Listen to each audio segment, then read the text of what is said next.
Okay, I am saying hey from West Virginia, or I'm saying hey from somewhere. Okay, but I know that I've got joke of the day that I'm confident of, and I know you love joke of the day, so let's get to it. So how many months in the year have 28 days? How many months in the year have 28 days? Well, all of them. Every month's got 28 days, it's just some of them will have more than 28 days. Okay, enough of that. That's a silly one. We're going to take a look now at multiplying sign numbers. We know how to add our sign numbers. We know how to subtract our sign numbers. Now let's take a look at multiplying sign numbers. What we're going to do here is we're going to develop the steps. We're going to figure out the steps on our own by taking a look at the examples. We're just going to take a look at the first two and develop the steps and then utilize those to get to the next two. And then I've got more examples on the back. So we've got here in the first example, it says 5 times -7, because when things sit right up against each other, that indicates multiplication. And the 5 is right up against the parentheses. But I've told you before that the word of in math means multiplication. So when that 5 is sitting right up against that -7, oh, I'm slurring that word there. Let me clear that up. Multiplication. There we go, that's better. So when this 5 is sitting right up against the -7, I can also look at it as 5 of the -7s. 5 of these -7s. In other words, 5 sets of the -7.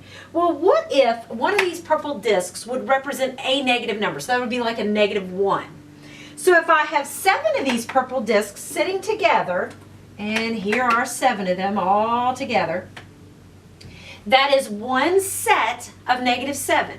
Well, this says I have 5 sets of -7. So let's get another set of -7. I've got -1, -2, -3, -4, -5, -6, -7. There's another set of -7. And let's do another one because remember I said I had 5 sets of them. So there's a set of -7, and then let's get another set of -7 right here.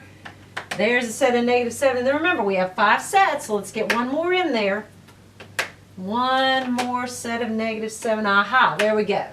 So we have 1, 2, 3, 4, 5 sets of -7. Well, if I would put them all together, remembering that each one of these purple discs represents a -1, well, how many total -1s do I have there? In other words, a negative what? So I've got a -1, 2, 3, 4, 5, 6, 7, 8, 9, 10, 11, 12, 13, 14, 15, 16, 17, 18, 19, 20, 21, 22, 23, 24, 25, 26, 27, 28, 29, 30, 31, 32, 33, 34, 35. So in other words, 5 times -7 is going to give me a -35. In other words, there are 35 of those negatives sitting there. Well, let's take a look at a different aspect of this. This says -8 times -2. Now, I can't say that I have 8 sets of -2, nor can I say I have 2 sets of -8, because each of these is negative. So how do we deal with that? Well, one way to deal with it is, remember when we were looking at subtracting our sign numbers, and I said that I was playing football, and I said if I was marching in this direction, but I had a subtraction, like on the first play I moved forward, but on the second play, if the defense was so good that they knocked me so silly that they spun me around, that's what subtraction was. If you'll recall, I said that subtracting, say for instance, subtracting a -3 was kind of like saying that the defense hit me so hard, they spun me around and then I walked back 3 yards. So the two negatives together, subtracting a negative really indicated adding a positive. Basically, 2 negatives make a positive. So if we look at that way, we can look at this as saying, again, the idea of flipping it around. So we could say, I've got a set of -8. Well, here's 2, 3, 4, 5, 6, 7, 8. So here is a set of -8. And this started to say I have 2 sets of these -8. However, remember that the subtraction sign indicates flipping. So it's almost like saying, okay, what's going to happen here is this negative right here, this subtraction right here, is going to flip each one of those over. So when it flips them over, these are going to get flipped over so that they become orange. And then these are going to get flipped over so that they become orange. And then these are going to get flipped over so they become orange. And then these are going to get flipped over so that they become orange. And then the same thing's going to happen over here. These are going to, whoa, I got too many up there. There we go. That's better. There's my -8. These are going to get flipped so that they become orange. And the same thing's going to happen here. And the same thing's going to, whoops, I'm losing my disc. Oh no. Same thing's going to happen right here. And finally, the same thing's going to happen right here. Well, if the purple discs indicated negative, the orange discs indicate positive. So now, how many positives do I have? I have positive 16 sitting there in front of me. So we need to think about this in a couple of ways. One way to think about it is well, I mean, first off, I don't want to carry these discs around me everywhere I go. That would be very cumbersome. And my pockets are going to get awfully full if I try to do that. So instead, I need a couple of rules that will allow me to get to these answers. Well, first off, notice, how did I get the answer of 35 and the answer of 16? Yeah, that's pretty easy because I'm just multiplying 5 times 7 to get 35, 8 times 2 to get 16. So that means our first step is to simply multiply the digits. Multiply the digits. And that will give us the digit of our answer. But now we need to determine the sign of our answer. That's where it gets tricky, determining the sign. But let's notice a pattern here. Recall that here I said two negatives make a positive, and that's essentially what happened here. Negative times negative will give me a positive. Here, notice that I had positive times negative, and that gave me a negative. So in other words, if I have same signs, then my answer is going to be positive. Answer is positive. However, as you see here, if I have different signs, my answer is going to be negative. And again, that kind of kicks back to the idea that two negatives will make a positive. So with that in mind, let's take a look at this one. So to get the digit of my answer, I just multiply the digits 6 times 0.3, and then 6 times 0.3 is going to be a 1.8. But now I need to determine the sign of my answer. Well, do I have same signs or different signs? Different signs here is going to give me a negative. And so my answer is going to be a negative 1.8. So now let's take a look at this one. So here, I'm going to multiply the digits in order to get the digit of my answer. I'm taking a 20 times a 4/5. Well, you know how to multiply those fractions because you are still in my math gang. We have fun in that math gang. We're going to cancel on the diagonals. We're going to cancel up and down. And then we are going to shoot straight across and multiply across the numerator, multiply across the denominator. So what's going to happen here is I'm going to put that 20 over a 1, and I'm going to cancel the diagonals. Notice that 5 goes into 5 once, 5 goes into 24 times. I'm going to check this diagonal, nothing's happening here, and then I'm going to check up and down. Because by checking up and down, that guarantees, without a doubt, it's going to be simplified in the end. 4 over 1, nothing cancels. 4 over 1, nothing cancels. So I'm going to multiply straight across. 4 times 4 is 16. And on that denominator, I have a 1. And I don't need to show a 1 in that denominator. Just a 16 will be perfectly fine. But now I need to determine the sign of my answer. I've got a positive and a negative. In other words, different signs. And that means my answer is going to be negative. So, we're seeing the pattern here. Multiply the digits, determine the signs. Same signs, answer's positive. Different signs, answer's negative. Let's take that information and let's play around with some other examples. What if I am multiplying more than one digit? More than 2 digits, that is. Well, we're still going to multiply the digits to get the answer, or the digit part of the answer. Multiply the digits. But we still need to determine the sign. So let's take a look at an example to see if we can figure out a pattern for determining the sign. So take a look at this first example. I've got a -2 times a -3 times a 4.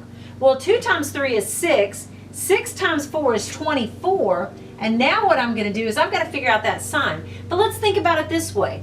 A negative 2 times negative 3 is going to be a positive 6. Because remember, when the signs were the same, my answer was positive. Now I'm going to take that 6 and I'm going to multiply it to a negative 4. Well, 6 times 4 does give me a 24. My signs are different. And remember, when the signs were different, my answer was going to be negative. All right. Let's check the next one. See if let's see if we notice a pattern here. So when I multiply negative 5 times 7, I'm going to get a negative 35. But when I take that negative 35 and multiply it to negative 3, well, 35 times 3 is going to be a 105. But now I need to figure out the sign on that 105. I have same signs, so my answer is going to be positive. Okay, do you notice a pattern here? Well, what I'm noticing is here I didn't exactly have same signs. Now remember, previously when we had only two numbers that we were multiplying together, we said same sign is going to indicate positive. I have same signs here, but that's a positive there. These are actually different signs, and I'm not coming up with a negative like we previously said. As well, in this one, I got same signs all the way across. So this should have been a positive, but instead it's a negative. But notice this. How many negatives do I have here? 1, 2, 3. Is that an odd number or an even number? Yes, 3 is odd. Now, let's put a pin in that idea. 3 is odd. Well, if you go back to the previous examples, when we came up with a negative for our answer, we said the signs were different. That was this case. How many negatives were there? 1. So 1 as well is odd. So the bigger rule, instead of necessarily saying the different signs the answer is going to be negative, the bigger rule would be to say, hey, doesn't matter how many numbers I'm multiplying together, if I have an odd number of negatives, my answer will be negative. So odd number of negatives, my answer is negative. Okay, well, let's check out the even numbers. Notice here, 1, 2, is that an even number? It sure is. And I got a positive for my answer. Well, let's check out those examples we had done previously. Okay, here was where I got a positive for my answer. 1, 2, is 2 even? It certainly is. So it appears that when you have an even number of negatives, your answer is going to be positive like we see here, or positive like we see here. And that definitely is the rule. So an even number of negatives,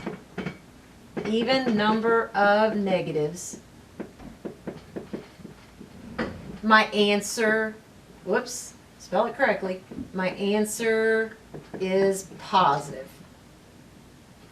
And that goes right in line with the previous rules that we had, but this is a little bit bigger. This will cover all bases, basically. An even number of negatives, your answer is positive. An odd number of negatives, your answer is negative. So let's go with that. Down here, let's skip down to this one. So I'm going to do a half times 10 times 5. And remember, I'm going to multiply all the digits together. Well, let's shortcut ourselves. Half of 10 is 5.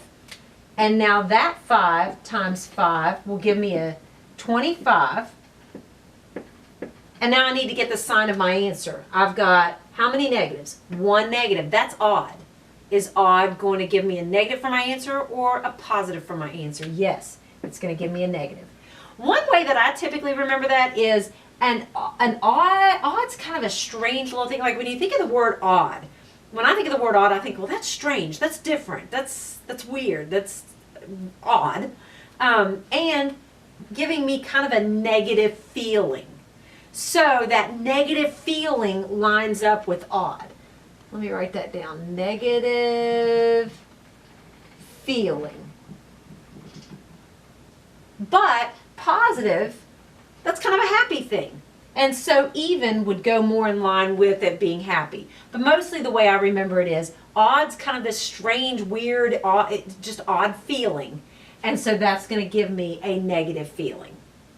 Now, take a look at this one. We could go ahead and multiply negative 6 times 7 and give us a negative 42. Negative because we have an odd number of negatives sitting there, and 6 times 7 is 42. We could take that and we could multiply it to the 12 if we wanted to, because multiplication is commutative and associative. We can multiply in any order that we want. But notice once we get that answer, we're going to multiply it by a 0. And what will the result of that be? A 0. So basically the idea is this. 0 times anything at all is going to be a 0. So the idea is this. When you see a string of numbers being multiplied together and you see a 0 sitting in that string, you don't have to multiply all this stuff out. Your answer is automatically a 0, because 0 times anything at all is going to be a 0. So I hope this helps with the idea of being able to multiply your signed numbers. Remember, you can shorten your steps this way and say that if you have the same signs, your answer is positive, a different signs, your answer is negative. But quite frankly, it would be better off to just go with it this way. An odd number of negatives, that's odd, it's weird, it's a negative feeling. So a negative feeling is going to mean my answer is negative, whereas an even number of negatives is going to give my answer a positive, and just multiply all the digits together, remembering that if you see a 0 in that string, your answer is just a 0. I hope that it helps. Have a great day.